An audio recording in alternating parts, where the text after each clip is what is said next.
You know, folks, the whole world is talking about Bitcoin. Want to know why? Maybe it's because Bitcoin rose in value over 150% last year, and this is just the beginning.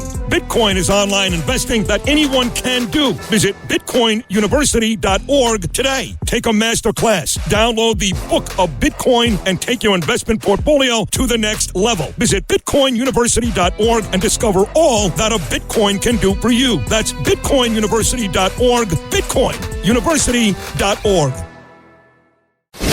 Where faith matters. The Rev and the Rabbi. Talk Radio 77 WABC. Welcome back. I'm Rabbi Joseph Potasnik. And I'm Reverend A.R. Bernard. Reverend, today we have on the air with us very accomplished rabbi. Done many things. Proud to be his friend, his colleague. You're a friend of his, and I'm talking about Rabbi Elliot Cosgrove, who has written a book entitled For Such a Time as This on Being Jewish Today, and he's the spiritual leader of the Park Avenue Synagogue. He also was an officer with the New York Board of Rabbis, and I remember when he first arrived in New York, we sat together, and I said to myself, he is going to go places. This is a visionary. This is someone who really understands the depth of Jewish experience in so many ways, and he went to Park Avenue, and he's a wow. Whenever you talk to people there and people who are not there, who know often, they'll say, what a rabbi. So thank you for being with us. Thank you so much Absolutely. for having Welcome me. to the program. And Reverend Bernard, a dear friend, and Rabbi Potasnik, a dear friend and leader of the Jewish community. It's great to be in dialogue. All right. The book. Why did you write this particular book? It deals a lot with October 7th. We already have the year anniversary. Why'd you write it? Look, I think October 7th is a day like D-Day, like December 7th and Pearl Harbor, that there's a before and there's an after. It was an inflection point in the history of Israel, the inflection point in American Jewish identity. I call it the awakening.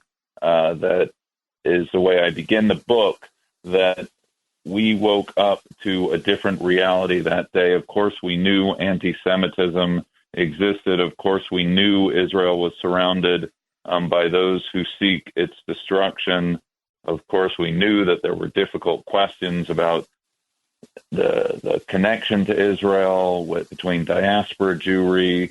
But that day really changed us forever. And this book, both of you are pastors. As pastors, we give people the vocabulary to explain their life experiences, their sorrows and their joys. And this book is my attempt to explain what American Jewry and those who are curious about the American Jewish experience have been going through since October 7th. Yeah, I want to start with the title of the book, of course. We know, Rabbi, that comes from the Hebrew Scriptures and the whole idea of Esther. So tell us about the title. Yeah, the title, the biblical spine of the book, and the title is For Such a Time as This. And that comes from the biblical book of Esther, which is associated with the springtime festival of Purim when it's read. And the story tells a story about an ancient Jewish community in Persia that thought that the going was pretty good. They thought they were comfortable, and they were, and they had assimilated well into Persian life as Jewish Persians. And then, of course, Esther, whose Hebrew name means to hide, entered into the king's palace, and she ascended to the very heights of power. And she, too, had it very good until the wicked decree from Haman came down. And in chapter 4, verse 13 of the book of Esther, Esther's uncle, named Mordecai, reaches out to her by way of an emissary and says, don't think that you're going to escape this wicked decree. And who knows, perhaps you've attained to royal position for such a time as this. And as we know, the story continues that Esther rises up as a queen, as a woman, as a Jew, and the Jewish people are saved. And I think this is really a paradigm, a biblical precedent for what American Jewry has gone through since October 7th. That we thought the going was good, that everyone in America had hyphenated existence. There are Africans Americans, there's Asian Americans, there's evangelical Americans, there's Jewish Americans, and this is what makes America America. And maybe there's anti-Semitism in Europe. Maybe there have been thousands of years of anti-Semitism prior to this moment, but we believed, and I believed, frankly, that there was an American exceptionalism, that our story was different. And then October 7th came, and what really happened on October 7th is we were all called on for our Esther moment, that in the face of threat, in the face of trauma, the attacks, but of course, hours after the attacks, the Jewish community was thrust from victim to aggressor, right? We really saw this in American Jewish life, that we've all been called on to step up, as Esther was, to the needs of the hour. So the book is really asking everybody to examine the story of American Jewry, but really that everyone in their own lanes needs to say, how am I positioned for such a time as this to step up to the urgent needs of the moment? That's why I like. Well, that go ahead, raises a question. Yeah, digging into the story, because at first Esther didn't realize that she was tied to what was about to happen. If it wasn't for Mordecai, making it clear that she should not think that she was from the possibilities ahead of the people. How are you drawing parallel with that? Do you find that there were those present on October 7th who understood what Mordecai understood, and there were also the Esthers who really didn't get it right away? Yeah, I think, in terms of the threat to first of Israel. all, I think it's a great question, because I think the experience of October 7th was felt differently by different, call it, subsections of American Jewry. I think there were some people who were shocked, who said, where did this come from? You're right, the going's good, and I had no idea that there was such hatred against the Jewish people. And then there were also those people, and maybe it's generational, but not entirely so, that sort of greeted the horrors of October 7th with an "I told you so." Right? You thought that you were the exception, but we knew that it was these last 70 years of comfort, of hyphenated existence in American Jewish life. That was just a temporary pause on the world's most ancient hatred. And I remember a young man coming into my office, young professional, saying, Rabbi, I thought all those stories that my parents told me about the Holocaust and the need for Israel as a place of refuge and anti-Semitism, I thought they were crazy. I said, you know what, Rabbi? Now I think I was the one who was crazy. Rabbi Cosgrove, Yeah. Do you think that October 7th was also a defining moment in who our real allies were, that we expected support from some who were invisible, who weren't there, who were silent? Yeah, I think there's been real soul-searching, Rabbi, on this front. And I talk about it in the book because when attacked on October 7th, and let's be clear, it wasn't just attacks against Israelis, wasn't just attacks against Jews. These were crimes against humanity that were perpetrated on October 7th. And at that moment, the Jewish community that has historically and presently invested in Black Jewish relations, Latino Jewish relations, historically aligned itself with progressive causes, found itself lonely and isolated, and we heard crickets at that moment, that somehow all lives may matter, but somehow Jewish lives matter less. The denialism that went on, the moral equivocation that went on, and I think just to be very, very clear, the conversations that I'm part of in American Jewish leadership, the question of, is this a shields up moment, or is this a bridge building moment? Because if we're building bridges with diverse communities, then of course they're important unto themselves, but where are our allies at the moment that we need them? And so a lot of soul searching since October 7th. Yeah. And we did see allies. I mean, when you look at the Cardinal A.R. Bernard, there were a number of people and groups that reached out, but there were many who simply did not. And that's something that really shocked us because, as you said, we spent all this time in creating partnerships, in supporting one another, and yet at this moment of real despair, the people who should have been there, many of them were not there.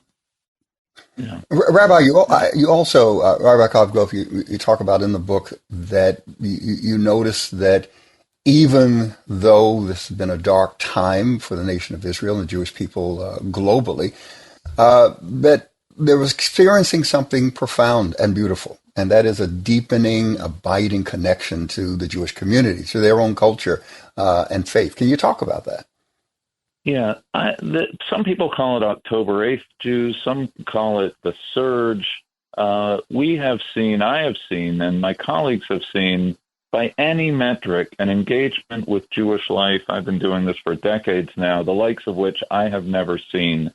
People, in the pews, people advocating, people engaged with philanthropy, signing up for classes, going on solidarity missions to Israel, people who were debating whether or not their home would have a Jewish character, and they've decided to engage. I know this weekend there's been in some of the independent secular schools hundreds and hundreds of families attending Shabbat dinners who are proudly identifying as Jews in the secular sphere. I will say that in the book I make a distinction between Genesis Jews and Exodus Jews. And Genesis, as the chapter 12 of Genesis describes, is an identity that God calls on Abraham and Sarah to be a blessing. This is a positive assertion of identity. And then in the very first verses of Exodus, there is a new Pharaoh who arises who didn't know Joseph, who makes the Jews other, perhaps a fifth column, feared, oppressed, and as we know from the Exodus story, put into servitude and slavery. So that is an Exodus version of Jewish identity, which is by the negative, by the push of being othered. And the Genesis identity is a positive identity. And my contention is that eyes wide open, as we have to be, to the threats the Jewish people face, is the fact that we all woke up on October 7th, and we were all Exodus Jews. We were all feeling othered and marginalized in ways small and big. To be a Jew was great on October 6th, and it's great today. And we need to retrieve and retain and sustain and nurture a Genesis positive expression of Jewish identity. You know, Rabbi, my son will say to me sometimes, Dad, if it weren't for the Holocaust, would you ever watch a movie? And you spend a lot of time talking about anti-Semitism. And I'm glad to hear you talk about that positive identification, because I do think if we don't stress that, many of our young people are going to say, if it's all about victimhood, why is it for me? Why should I be part of it? What do you say? Yeah, look, there was a famous philosopher, Rabbi, that Emil Fackenheim, who talked about traditionally Jews count out 613 commandments, the things we're supposed to do, the do's and don'ts. And Fackenheim, in a post-Holocaust world, talked about the extra commandment, the 614th commandment, which is not to give Hitler a posthumous victory, as if to say that if we stop being Jewish, we'll start doing exactly what Hitler sought to do. Now that, for me, growing up, was a very positive thing. I grew up with Hebrew school teachers with numbers tattooed on their arm from the concentration camps. The Holocaust was very, very real in my Jewish formation and identity. But I tell you now, as a congregational rabbi, if I were to tell a 12-year-old before their bar and bat mitzvah that they need to be Jewish because of what Hitler tried to do, they'd look at me and ask me, what am I thinking? They to tell someone they need to be Jewish because of the hatred of others is not a compelling reason for a young person to be Jewish. I have to ask you a question. I love the contrast you made between the Genesis Jews and the Exodus Jews. I'm going to reflect on this, of course, and I'll give you credit, Rabbi Cosgrove, from your book. Don't wait for that, Rabbi. I'm going to give him credit. Come on, I'm integrity here. But do you think that this marginalization that points back to the Exodus, the other? Do you think that that's what has continued, that the Jewish people have been branded by that even to this day, thousands of years later? Look, it's always been there. The outsider status has been there from the very beginning. You were once a stranger in a strange land. That's from the Bible all the way to the shores of America. That has been part and parcel to the Jewish identity. And I think in many ways it's been the strength and savior of our people that we retain identity, even knowing that we might be on the outskirts of community. So the idea of having a separate, sacred Jewish identity is not unto itself a bad thing, right? Mm-hmm. The question, though, is if it comes with a sting of somehow being diminished in the eyes of the majority, or at the receiving end of anti-Semitism. I make a distinction in the book, another chapter on anti-Semitism, that there is anti-Semitism that comes at the end of a fist, the violent, virulent, whether it's verbal or physical attacks against Jews throughout history.